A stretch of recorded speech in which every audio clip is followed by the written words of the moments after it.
I want to take this opportunity to address the NSSF land question within Embakasi ward in Embakasi East constituency. Number one, I want to strongly demand from NSSF to release different title deeds to the residents of Embakasi East constituency in Tasia and in Nyayo Estate. These parcels of land have been registered and their title deeds are still stuck at NSSF.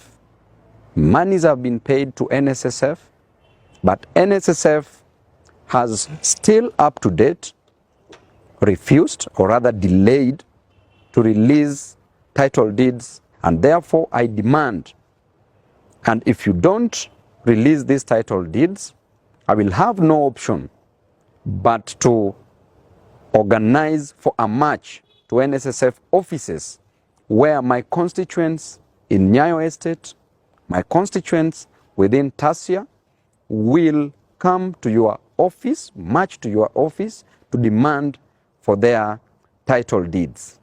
Secondly, any parcel of land that was allocated for a school, for a church, for a hospital, or any public utility, be it playground for our children, those parcels of land must be preserved.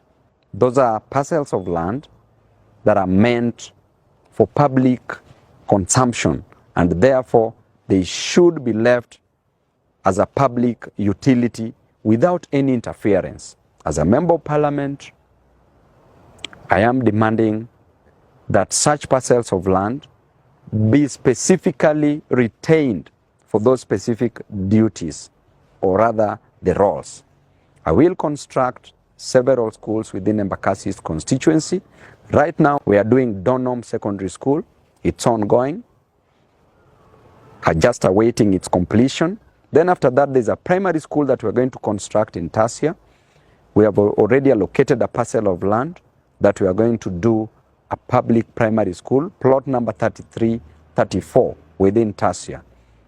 Thank you very much, my people, and I love you all. God bless you.